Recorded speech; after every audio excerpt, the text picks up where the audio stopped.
Hello, everyone, and welcome to episode 4 of the Irish Whip Podcast. 24.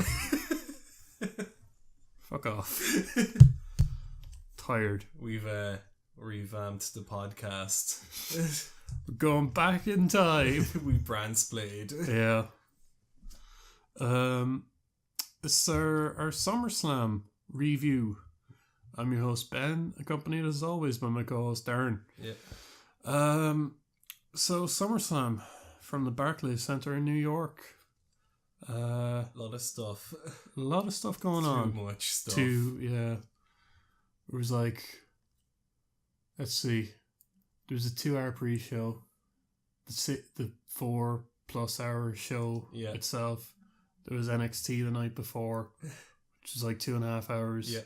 Then there was Raw, which was 3 hours. There was SmackDown, which was another 2 hours. Yeah. Too much shit. Just like a cavalcade of wrestling this week. So, what do you think of SummerSlam overall? I put it in the middle. Yeah, it's kind of one of those. It's a weird show. I want to say it was a good show, but I don't think I liked it. No, I'm the same. Or it might have been a bad show that I liked. Yeah. And I'm not sure which one it is. No, it was a good show, but I didn't like it. Yeah. Because it was just way too long. Like, how many matches happened on SummerSlam? I think... We had 16 matches, I think. It wasn't that much. It's 1, 2, 3, 4, 5, 6, 7, 8, 9, 10, 11, 12. And the no contest between Rusev and Reigns. Yeah. But yes, let's jump in and talk about it. Did you watch the pre-show? No. Just throw that away. You didn't miss much. I watched Sami Zayn versus Neville. Or Sami Zayn and Neville versus the Dudleys. No, that was actually quite good. That's all I watched. Yeah. Somehow still stealing the show. Yeah. Even though he's not on it. Pre-show stopper. Like, I'd say if I had to rank matches, a tag match was probably in the top 3 of that night still. Yeah, probably. So the pre-show opened up with American Alpha and the Usos. Oh, this was the 12-man tag match, wasn't it? Yeah, and the Hype Bros. They defeated the team of geeks. Yeah. Who was the other team? It was the Vaudevillains, Febreze, And the Ascension. and the Ascension. Who could forget the Ascension? Yeah. You, apparently. Me. Our predictions, we were right about this for the most part. I think we were, yeah. The only thing I think we had was that the American Alpha would get the pin. Yeah, but it looks like they're setting up for Usos, American Alpha. Those sneaky Samoans. Yeah, always sneaking in there, doing snaky stuff. Yeah, it was just nothing. Just quick and painless. Yeah. Adrian Neville and Sami Zayn defeated the Dudley Boys. Zayn and Neville made a really good tag team. Yeah. Like I was saying, they've probably been tagging since they were in the Indies. Yeah, probably. You know, when Neville wasn't tagging with El Generico, he was probably tagging with Sami Zayn. Yeah. A young up-and-comer Sami Zayn. It was good. I will say in a couple of spots Neville looked a bit wary. Yeah. Before he was doing the Red Arrow, which I haven't seen before. To be fair, when he did the Red Arrow, Sammy was also standing underneath him. Yeah, I will say that. And he was 3 inches away from just booting him in the face. Yeah. When he landed it. And props to Neville, he didn't boot Sami Zayn in the face. Sheamus defeated Cesaro in the first of their best of 7 matches. Yep. Or third of their best of 9 if you're counting the other 2 matches. I kind of expected Cesaro to win the first, and then Sheamus to go on a streak. Yeah. But yeah, you want your babyface fighting from the bottom. We should mention as well Cesaro shooting on WWE again. Oh, what's he? Oh, on the pre-show. Yeah, to Raw. Yeah, he was. They had him interviewed on the pre-show. We'll explain that when we get to Raw. Yeah, but like he was interviewed on the pre-show. Yeah, and he was like, "Why am I on the fucking pre-show?" Yeah. Yeah. This it was good, but it's gonna get old fairly quick. It's already pretty old. Yeah. Considering they had 2 matches before this. Yeah. Back to back, so yeah. What Jericho defeated Enzo and Cass. Yeah, this was the first match of the night. Enzo and Cass come out, they do their promo stuff. Jericho and Kevin Owens are out. I'm really digging Jericho's new look. The film writer for The Guardian look. Yeah. The film reviewer for The Guardian. Yeah, I like them as a tag team, but like I don't know, I think they're both past the tag team level. There was some funny spots in it though, like Kevin Owens taking Enzo's he boots Enzo in the head and then does his little dance on the ropes. The little leg work. Really sloppy stuff from Enzo and Cass during this match. They were doing like the alley-oop where Cass throws Enzo over the top rope, and like it ended up being like a scoop slam basically. Cass stumbles and Jericho and Owens have to rush forward to stop Enzo from killing himself. Yeah. And Cass like trips and fucking falls over the top rope and lands on the outside. It was sloppy as hell. There was also the finish, which was Owens popping up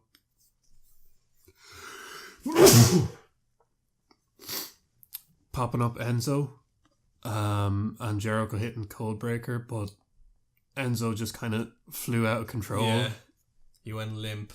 Yeah, he just kind of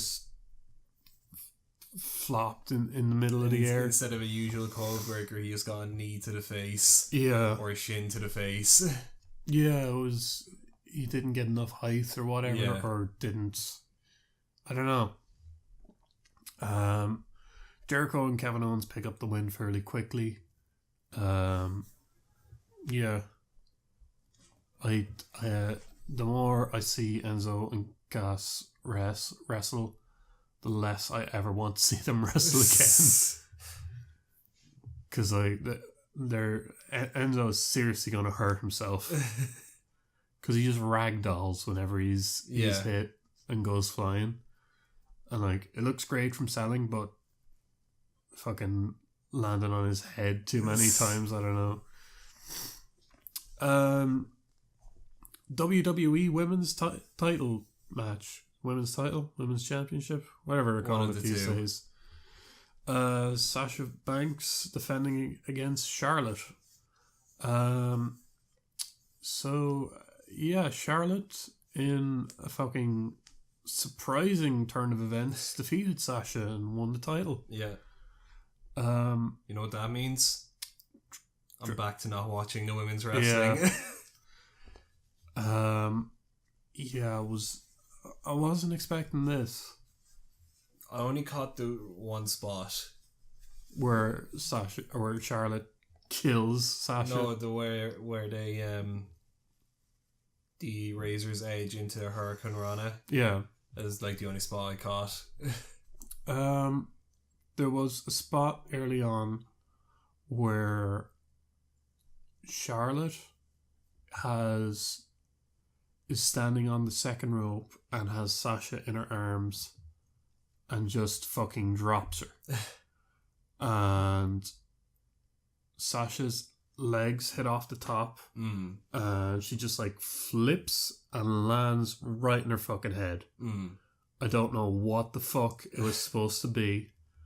I have no idea. But like, I thought she was dead. Yeah. It was just so fucking sloppy. I don't know what the fuck they were going for. Because she didn't have her in like a fall away slam. She had her like the way you would like if I was to pick up like a baby. Yeah. Like that, and just drops her by the hair and an arm's length away. It was like I don't know what the fuck they were going for. It's like in films where you're the hero picks up the dead body of his friend and just like cradles it in his arms. It was like that, but just dropped on the top turnbuckle, and I've no clue. Ending came with Sasha hitting like what is it? Like a tilt-a-whirl into a bank a head scissors spin out into a bank statement, and Charlotte just like grabbing her leg and rolling back to pin her for a 1-2-3. Yeah. It was kind of out of nowhere. So Sasha's out as well. Sasha, yeah, it came out that Sasha apparently is injured. Not too bad. No. But she's resting it and probably going on her honeymoon. Yeah, that too. They're expecting her back within like a month. Yeah. So a very minor back injury. Yeah. Apparently it wasn't as bad as they initially thought. Yeah. So that's good. Intercontinental Championship match. The Miz defeated Apollo Crews in an absolute nothing match. Yeah, we're not even going to bother. No, it was just like, yeah, there was nothing to it. Miz just beat him. Yeah. On to our main event. AJ Styles versus John Cena. Match of the night? Sure. Yeah, match of the night. What was better than this? Don't you dare say that 6 Divas tag match.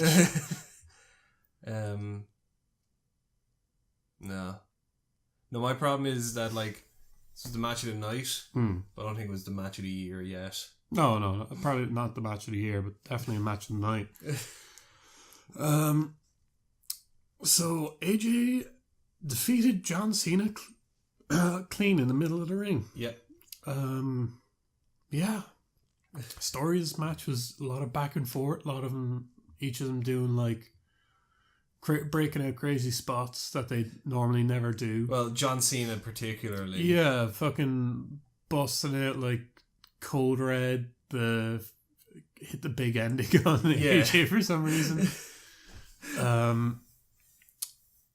AJ hit like an AA onto Cena, but like dropped him on his knee. Yeah. It's like that finisher Kevin Owens used to have, where it's like an underhook suplex. Yeah. Where you just drop the guy on your knee. Yeah. It's there is a name for it that I think it's Oroboshi or something like that. Yeah. It's a Japanese move. I can't think of the name off the top of my head. I'm sorry. Yeah, it's a Japanese move. That's all you need to know. There was a lot of submission spots in the match with each of them breaking out of each other's submission and transitioning into another one. Yeah. Like AJ would have the calf crusher on Cena, and then Cena would wiggle out and get like the STF on AJ. Yeah. Or then AJ would wiggle out and put a crossface on Cena. It was really cool. I'm trying to remember any spots I remember really from the match. I remember that what you were talking about there, the submission chain wrestling thing they were doing. That started with AJ wiggling out from an AA and rolling Cena down and over into a calf crusher. Yeah. They tried their damnedest to get a move done off the turnbuckle. both of them. Eventually Cena got it, hitting an AA on AJ off the top turnbuckle. I thought AJ was going to hit an Avalanche Styles Clash. Oh god. And I got real worried. Yeah. The coolest Styles Clash I've ever seen AJ hit was a guy doing like a Phoenix Splash. Yeah. And AJ catches him out of the air and hits the Clash on him. I'm like, how the hell did you do that? What the fuck are you doing? So eventually Cena hits like a top rope AA on AJ and only gets a 2 count. And like the next 3 minutes of the match is AJ on the ground and Cena just like sitting in the corner looking at him in disbelief. Cena started to feel what it felt like for everyone else he wrestles for 15 years. He was like, this is how it feels to be kicked out of when you do your finisher move. Yeah. Cena put over AJ really well in this match. Finish came with Cena going for another AA and AJ reversing out into a Styles Clash. Yeah. Hitting the Styles Clash and then ripping off his elbow pad and hitting the phenomenal forearm. Yeah. And getting the clean win. Yep. It was a really good match. And after the match, Cena took off his Never Give Up band. Yeah. Left in the middle of the ring. So do give up sometimes. If you don't succeed, try again. If you don't succeed again, just give up. Yep. It's not worth it. Yep. It was really cool. Who would have known that Enzo and Cass were the thing supporting John Cena against the club. Yeah. They were that key factor, apparently. On to some tag team action. Jon Stewart is out. Yeah. Boy. I almost don't want to talk about this. Comes out, cuts promo, introduces a New Day. Big E's not there. Gallows and Anderson come out. And they've got like jars of piss and testicles in them. Yep. Although that did have my favourite moment of the night. When they're talking to each other and then they pull out a tiny jar that had Jon Stewart's name written on it. Yeah. Wasn't good. Was not good. Yeah. I got angry during this match, particularly during like the end where they're going to like post Jon Stewart. Yeah. And Big E's music hits and he's just out there and he's in his ring gear and I'm like, why didn't he just come to the ring from the start? Yeah. Like we don't even know why he was gone.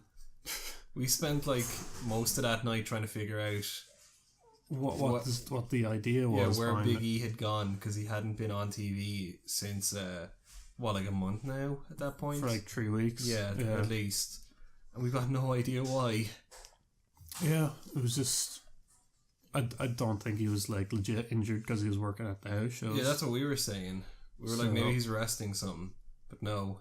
No, so I don't know. It was just so Jon Stewart could have a spot on SummerSlam, I guess. It didn't seem like they knew what they were going to do with Jon Stewart until the night. No, sure. They only like announced he was going to be there like a week before the fucking show. Yeah. I guess because John Cena wasn't in a title match, he was like, well, I guess I'll have to find something else to do. Have to find some other title match to interfere in. Yeah. This the match itself was just it was just there. Yeah.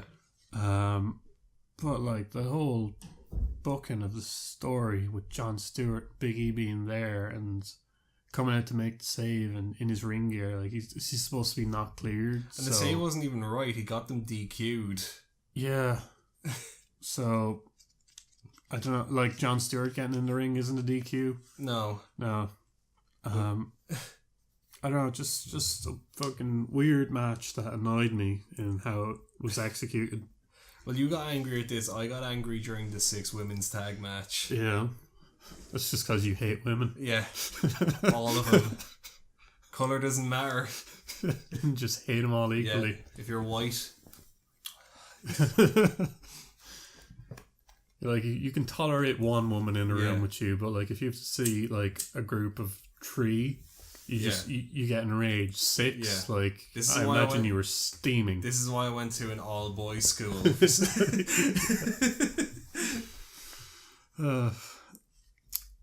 Next up, the WWE World Heavyweight Championship match. We should say that as well. This card is all over the place. Oh yeah. Yep. Yeah. If you didn't figure it out by now. Yeah, it's really, really weird. The women's title match was the second on. Yeah. And the WWE Heavyweight title was... It's like 5th from the top. Yeah, mid-show. Yeah. Like, this is dead center of the show it's on. Dean Ambrose versus Dolph Ziggler. I liked this match, but the crowd were dead. Yeah, absolutely dead for the match. The match itself was like, it wasn't blowaway, but it wasn't bad either. Yeah. I liked Ambrose playing the heel during the match, mocking Ziggler with like the tuning up the bands, the little hip swivel thing. I especially like the where he's teasing like the super kick, and when Dolph finally turns around, he's like and kicks him, goes for the dirty deeds. Yeah. But yeah, it was just kind of there. I think the problem was they'd built up the match so good. Yeah, I will say the match build was very good, but the match just ended up being nothing. Yeah, compared to the build they put on for it. It just didn't deliver. Ambrose ended up winning after hitting a dirty deeds, but like the spot before was both of them on the top turnbuckle, and then they both kind of just jump off and do a top rope nothing. Ziggler was probably trying to do a famouser from the top. Yeah, that's what I got from it. It looked to me like they were going for like a suplex or something. I don't know what the fuck they were doing. I got a famouser vibe from what was supposed to happen, because they were up there forever. Yeah. And they both just kind of jumped down and landed on their feet, and Dean hits the dirty deeds. Yeah. That's what I got, was that they were Ziggler was trying to hit him with a famouser from the top rope. I don't know though. It was But Ambrose, instead of just flopping his legs back, was just like, no. These legs are staying firmly planted. It's like, I have the perfect counter to your top rope nonsense, sir. Yeah. I don't move. Yeah, I'm just going to drop off. And land. Yeah. Yeah, shame that there was no crowd reaction at all. Next up, we've got a 6-women tag match. Natalya, Alexa Bliss, and a returning Nikki Bella defeated Becky, Naomi, and Carmella. Yep. It was nothing. It was just there on the show. It was reintroducing Nikki, getting a pop. This is when I got angry. Was it Naomi was trying to do like a chain punch on one of the fucking can kicks? Yeah. Yeah, that's so stupid looking. No, she was doing like she was trying to do punches to one of the girls. I can't remember which one it was though. Okay. And I got really angry because they look like shit. Yeah. And I started ranting to you about how all women seem to not know how to throw a fucking punch. No. They fucking bitch slap each other, basically. Yeah, sure. There was that spot in the Sasha Charlotte match where Sasha just like slaps Charlotte repeatedly in the corner. And that's the problem I'm having with taking women's wrestling seriously in WWE. It's the slaps. Yeah, it's the fucking slaps they're doing. It's just like so bollocks. Yeah, throw out a fucking punch. Yeah. Learn how to fucking throw one. And stop just slapping each other in the fucking chest. Because it looks stupid. And it makes me remember that, like, in terms of WWE, there's a reason you're lower down on the card right now. Yeah. In fairness to Nikki Bella, she does throw, like, a good forearm. Yeah. But, like, Becky, to me, is the only one who's, like, the standout with a lot of those. Yeah. She can't run properly, but everything else she does fine. She does well. I'd put her running abilities based on her outfit more than I would on anything else, because she does wear like a fucking corset and everything when she's wrestling. Yeah, I don't know. There is some people on the roster who just can't run. Yeah. A lot of the women and Dean Ambrose and Braun Strowman. I don't know what it is, but like, it takes Ambrose like 20 steps to cross the ring. And I'm like, it's 20 feet. Yeah. And you're 6 foot tall. It shouldn't take you that much. Same with Braun Strowman. Like, when he does his big charge to the guy into the corner, it's like, he's taking 8 steps. He's shuffling. Yeah, you're a giant, mate. He should be stinger splashing and jumping from one corner to the other one with how big he is. Like, there's just some people who take too many steps and it looks weird. Like, Becky is the number one offender for me. Yeah. It takes her, like, if she's at, like, the end of the entrance ramp facing the ring, it's like 15 steps to get into the ring. It takes her a Divas match from 2 years ago to get across the ring. I'm ragging on her, but I think Becky's probably on the main roster. Yeah, probably Becky's the best women's wrestler. Yeah, she's best on SmackDown anyway. I'd say on the entire main roster. It would like be her or Bayley. Yeah, but Bayley has only started. Yeah. So like we have to see what her matches are going to be like. That and Becky's got the only wrestling entrance music that makes me want to see a fight. Yeah. The rest of them do not. Well, I'm a May thing doesn't do it for your turn. like we could say Natalia. Or Fabulous. We could say Natalia, but that's not her entrance song. No, it's Brett's. Yeah. Yeah. Yeah, a lot of the women. I remember SummerSlam ranting to you about this as well. Because someone has terrible entrance music that makes me not want to. I think you were saying it was Carmella. No, it was one of the male wrestlers. But I can't remember who.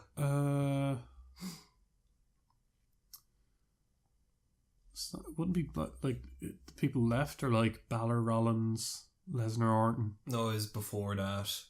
But I can't remember who it was. Cruz, maybe? Maybe. I'm fairly sure you said Cruz or The Miz. You didn't came to play because there's a price to pay. I actually fucking like The Miz's music. The Zebra Head song. Yeah. I came to play. I made friends with Zebra Head once. Do you know that?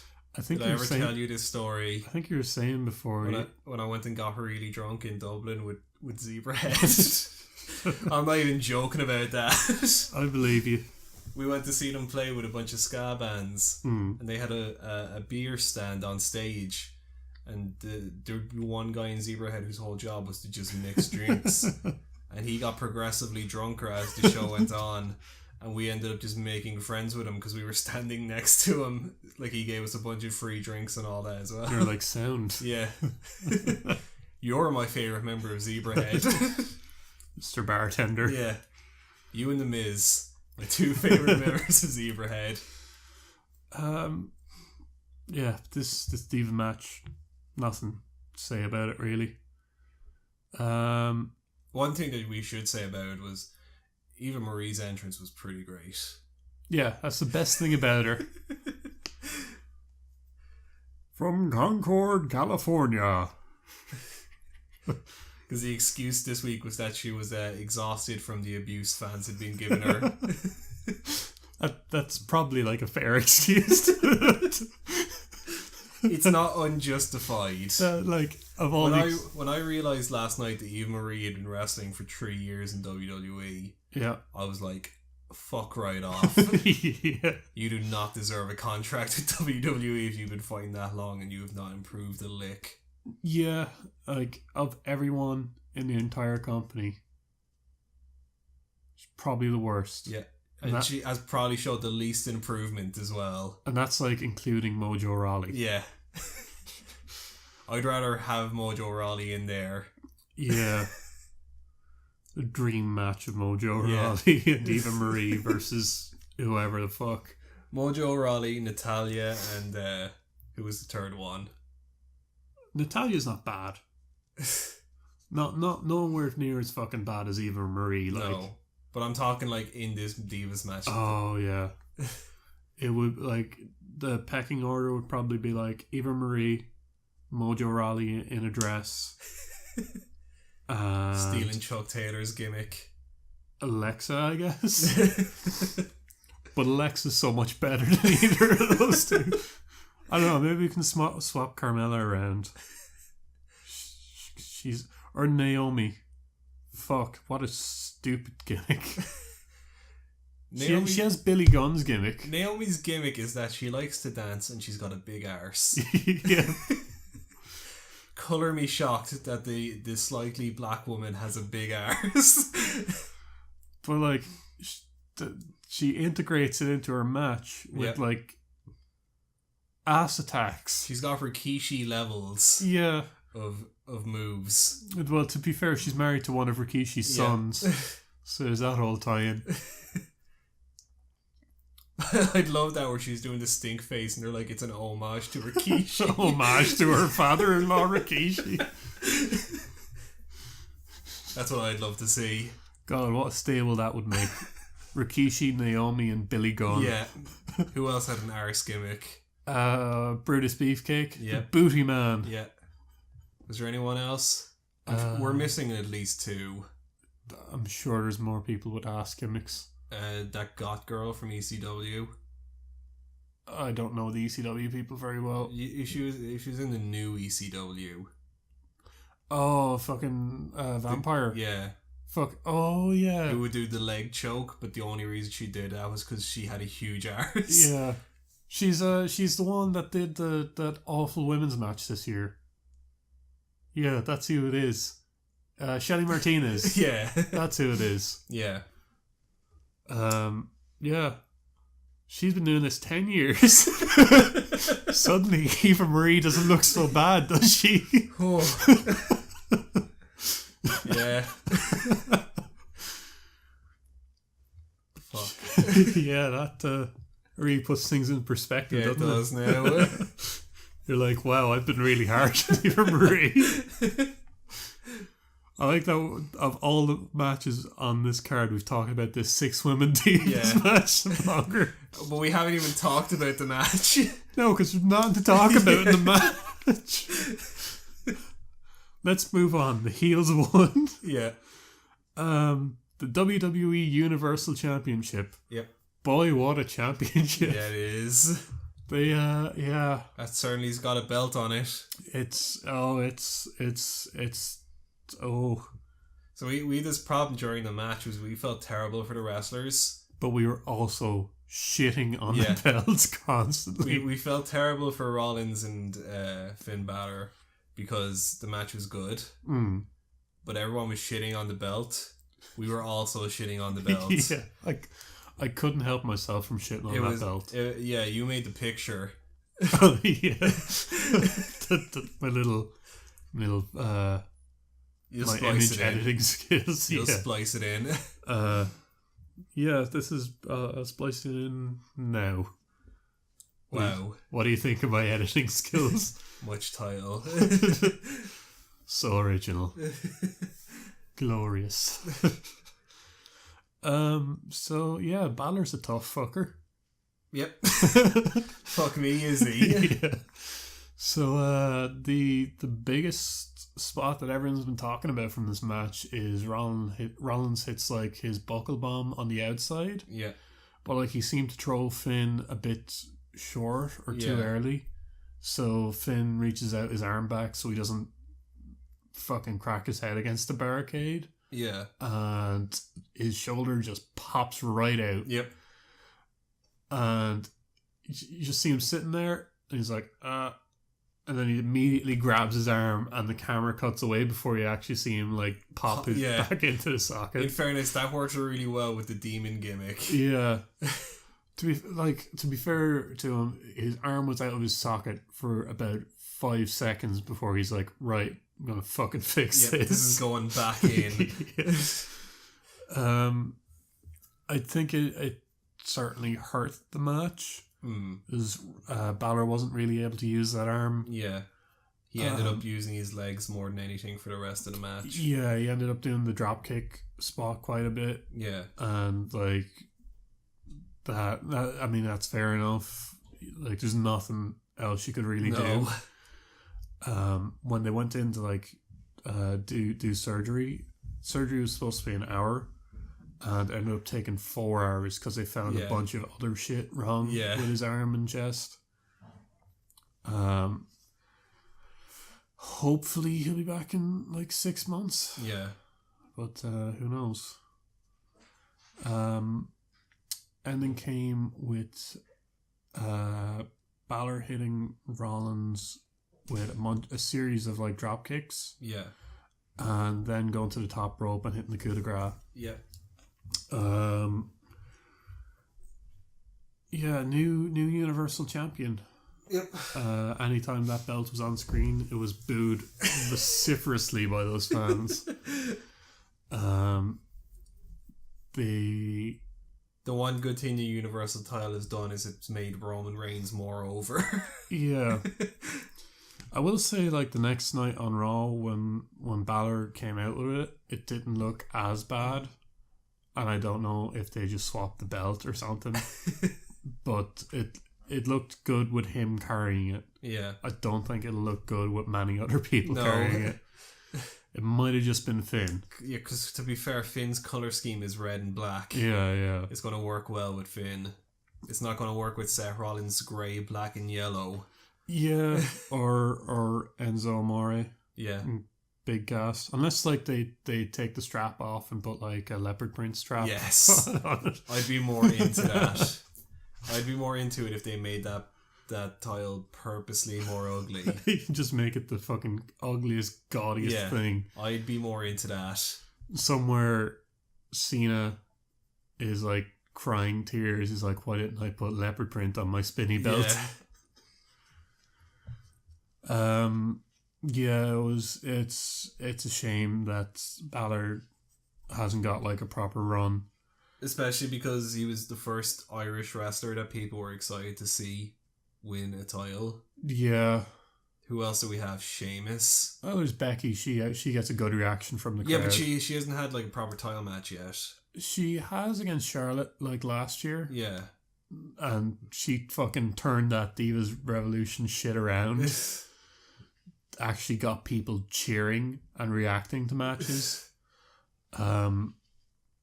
But yeah, it's... In terms of male wrestlers... No, like, there's no question. Sheamus. Yeah. Finlay. Yeah. That's the list. Yep. That's all of them. Yeah. That's all of the Irish wrestlers we've ever had. Oh, there's Hornswoggle. What was the next match? Next match was Roman Reigns versus Rusev. Yep. It wasn't really a match though. Went to a no contest. I went to bed by this point. Yeah, they just brawled on the outside. It's nice to know that Roman Reigns still takes priority over the actual titles. Yeah. Boy, can I sleep easy knowing that.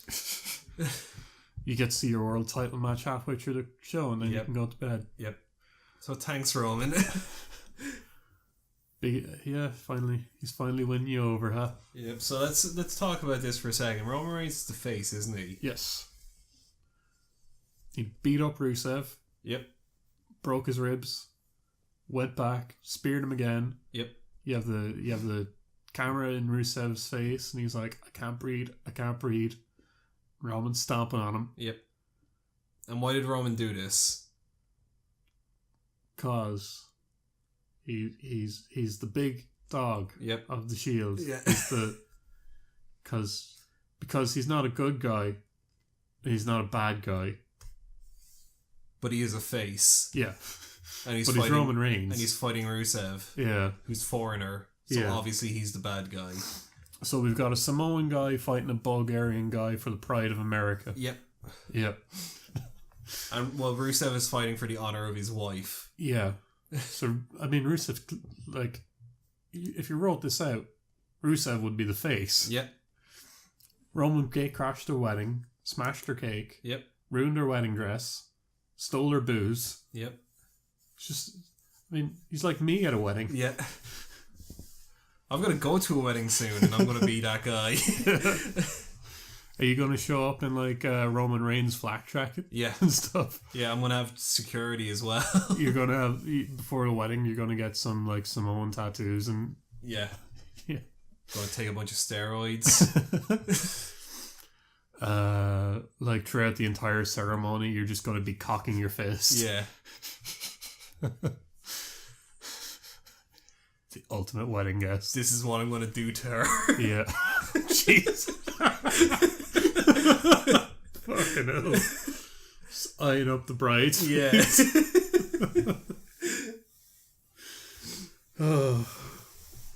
Yeah, no match. No. No stars. No. So good boy Rusev. Yeah. The hero we need. Yeah. Not the one we deserve. Greatest US champion of all time. Yeah. Main event. Brock Lesnar versus Randy Orton. Suplex City has run its course. Yeah. It's time to do something different. I've grown increasingly tired of Brock Lesnar. Yeah. It's the same match every time. And it doesn't help as well that we all know he has no passion for it. Yeah. He's there for the money. He doesn't care. And he will openly admit it. Oh yeah, yeah. He doesn't care. Yeah, so like that makes me not care. Yeah. At all. Like Young Bucks are in it for the money as well. But like they openly talk about how much they make. Yeah. And how much they sell. But they still like wrestling. Yeah, yeah. It's like their entire gimmick is based off of their favorite wrestlers. Yeah. Like their favorite factions throughout the years and that. Like that, like the Young Bucks are the closest I can draw to someone else who talks about the money they make. Mm. And the Young Bucks are still a lot more entertaining. Yeah. But yeah, this it's kind of done. I didn't like this match. It was just the same old Suplex City stuff. Orton got in like 2 RKOs. That was about it. And then onto the finish where Brock takes off his gloves and just fucking elbows the shit out of Randy Orton's head. Yeah. And leaves him with like a gash about 2 inches big and Orton in a pool of his own blood. Yeah. It was pretty disgusting. Just how much it was like Eddie Guerrero JBL levels of blood. Like if they had to wrestle a match after that ring would have been destroyed. Yeah. Like if you're going to get blood, use a razor. Yeah. Because it's safer. Yeah. Because you don't get a 2-inch gash in your head that requires 10 staples. We should say as well that Orton was told Brock wouldn't do it as bad. He was told Brock knows how to cut a guy with his forearm. Yeah. But he said cut. Not crack open like a coconut. Yeah. Like, yeah. It's Well, I mean, they didn't lie. Brock knows how to open someone up with a forearm. You mean the guy who used to fight in UFC might know how to how to like hurt people? Yeah, apparently. I don't know. I don't know what the fuck they were thinking to have something like that be the end to the show. Yeah. Because it's to make Brock Lesnar look strong. Because apparently Brock Lesnar just gets free way with everything in WWE. Brock Lesnar hasn't lost clean in like fucking 3 years. Yeah. Like, how much stronger can you get? Yeah. He even went to a different company with legit fighting and won. Yeah. I mean, there's not much more you can do to make Lesnar look strong. Yeah. I think they're booking themselves into a corner with this because who on the main roster can beat Brock Lesnar that he hasn't already fought beat?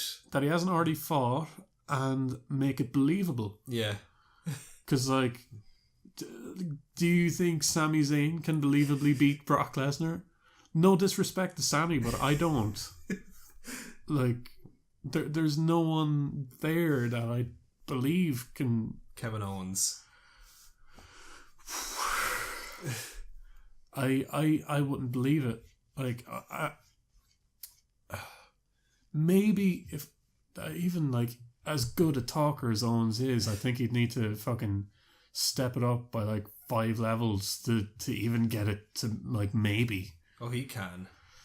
I watched his old indie stuff. And like they'd have to have Heyman sell it as well. Like they, but like I don't think it's gonna be Owens.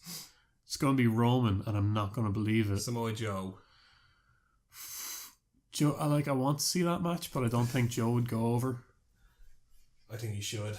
I think he should as well. Like, as far as I know, I've got one.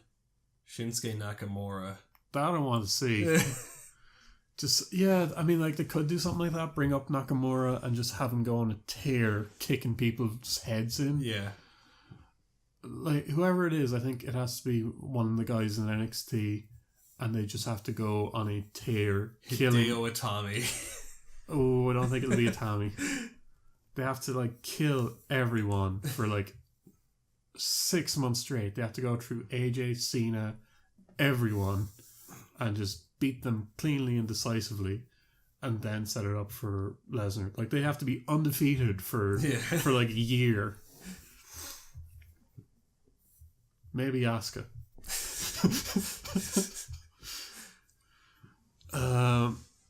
Heat Slayer. I think we've Round already 2.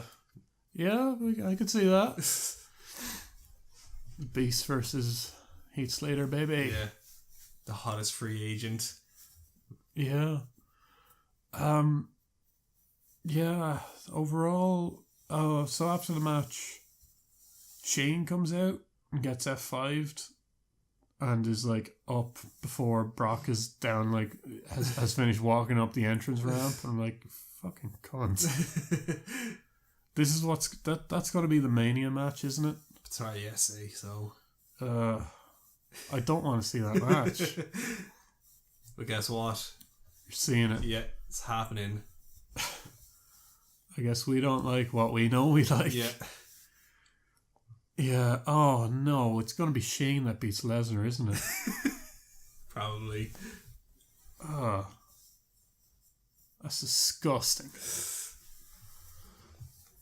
It doesn't make sense because Brock Lesnar beat Undertaker and Undertaker beat Shane. Yeah. Gotta get the McMahons over. Stephanie's gonna win. Just woman special slap number 2. Lesnar just like planks. Steph does like the Jericho pose. Yeah, the drink it in. Yeah.